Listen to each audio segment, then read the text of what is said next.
இது என்ன அப்படின்னா, ஒரு உப்பை வச்சு நீங்கள் இந்த மாதிரி போயிட்டு வந்து குளிச்சுட்டு நீங்கள் வீட்டுக்குள்ளே போனீங்க, வேறு ஒன்றும் இல்லை. ஆக்சுவலாக அது கடலில் போய் குளிக்கணும்.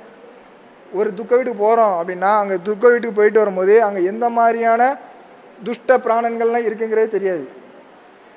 போயிட்டு வரும்பொழுது அங்கே என்ன ஆகும், ஆட்டோமேட்டிக்காகவே நம்ம வீக்காக இருந்தோம்னா நம்மளோட பிராணனோட சேர்ந்துருந்தோம், சம்மந்தமே இருக்காது. திடீர்னு இங்கே வலிக்கும், என்ன காரணம் எதுலாம் தெரியாது.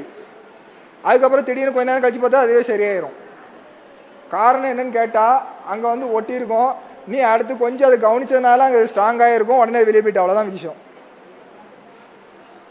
லேசாக ஒரு செகண்ட் நீங்கள் கவனிச்சிங்க அப்படின்னாலே இவ்வளோ நடக்கு. அப்போ முழுமையாக நீங்கள் எப்போதும் நீங்கள் உங்களுடைய கவனத்திலே இருந்தீங்க அப்படின்னா உங்களுடைய எனர்ஜி எப்படி இருக்கும், நீங்கள் என்ன பண்ணுவீங்க அப்படின்னா, நீங்கள் மட்டும் குணமாறது இல்லாமல் உங்கள் சுற்றி இருக்கிற எல்லாத்தையுமே குணப்படுத்துறீங்க. இதைத்தான் என்ன பண்ணுறாங்க, ரேக்கி அப்படிங்கிற ஹீலிங் முறையிலையும் பிராணிக் அப்படிங்கிற ஹீலிங் முறையிலையும் இந்த மாதிரி விஷயங்கள்லாம் நிறைய கற்றுக் கொடுக்குறாங்க. ஏன்னா நம்மளுடைய பிராணன் வந்து எந்த அளவுக்கு சுத்தமாகவும் கனமாகவும் இருக்கோ அந்த அளவுக்கு நம்மளும் ஆற்றல் மிக்கவங்களும் இருப்போம்.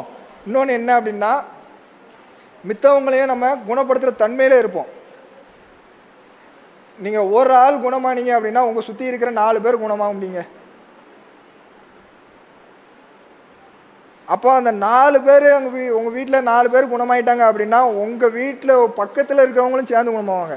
ஏன்னா உங்களுடைய எனர்ஜி பாடி வந்து என்ன பண்ணும், ஆட்டோமேட்டிக்காகவே ஸ்ட்ரென்தன் ஆகி அது இன்க்ரீஸ் ஆகிட்டே இருக்கும். இதெல்லாம் ப்ரூவ் பண்ண முடியுமா அப்படின்னு கேட்டால் கண்டிப்பாக ப்ரூவ் பண்ணலாம். ஆனால் அதற்கு எங்களை மாதிரி நீங்களும் ப்ராக்டிஸ் பண்ணீங்க அப்படின்னா கண்டிப்பாக ப்ரூவ் பண்ண முடியும். ப்ரூவ் பண்ண முடியாமல் எதுவுமே கிடையாது. சரியா?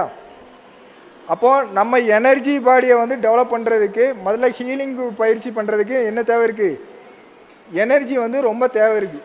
அப்போ எனர்ஜியை வந்து நம்ம கரெக்டாக வச்சுருந்தா தான் நம்ம என்ன பண்ண முடியும், ஒரு ஆளுக்கு தொட்டோ தொடாமலோ சிகிச்சை அளிக்க முடியும். நம்மளுடைய கலாச்சார முறைகளில் வந்து வணக்கம் சொல்கிறது எப்படி, கை கொடுத்து சொல்லுவோமா வணக்கம் சொல்லுவோமா? கை கொடுக்குற முறை யாருடையது? அப்போ வணக்கம் வந்து நம்ம ஏன் மறந்து போனோம்?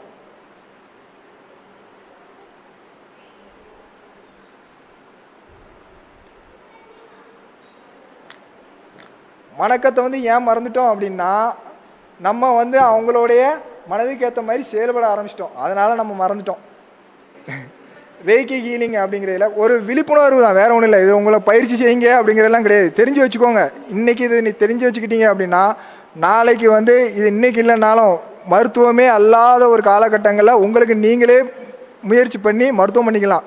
அதுக்காகவாது இது உபயோகப்படும். ஐயா அன்றைக்கி இந்த சார் சொன்னார், உப்பை வச்சு என்னமோ பண்ணலாம், நாங்கள் நம்ம பண்ணி பார்ப்போமா அப்படின்னு சொல்லி பண்ணி பார்த்தீங்கன்னா கண்டிப்பாக உனக்கு உடனே ரிசல்ட் கொடுக்கும். அது இன்றைக்கி வேணால் இது கேள்வி குத்தாக என்னெல்லாமும் இருக்கலாம், ஆனால் இது செஞ்சீங்கன்னா கண்டிப்பாக உங்களுக்கு அது உடல் பூர்வமாகவே உங்களுக்கு அனுபவிக்க முடியாது.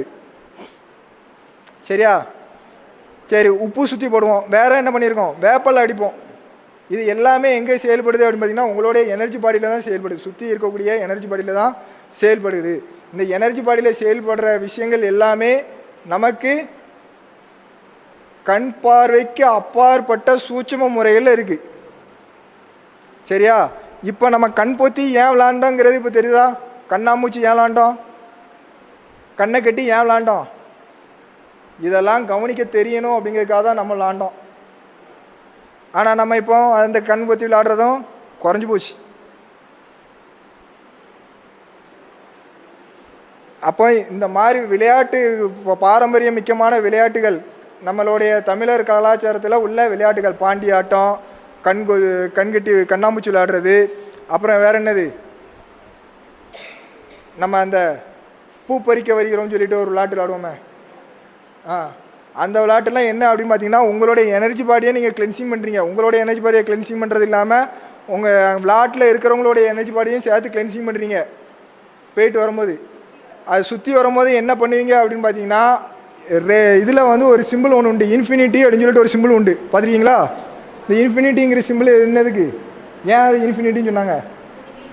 அழிவற்ற ஆற்றல் உங்களுக்குள்ளே ஊடுருவணும் அப்படிங்கிறதுக்காக அது கிரியேட் பண்ணுது. நீங்கள் போய் அங்கே என்ன பண்ணுறீங்க, கிரியேட் பண்ணுறீங்க. இதனால் நீங்களும் எனர்ஜியாக இருக்கீங்க, மற்றவங்களையும் எனர்ஜி படுத்துறீங்க. இதுதான் அதுக்குள்ள விஷயம்.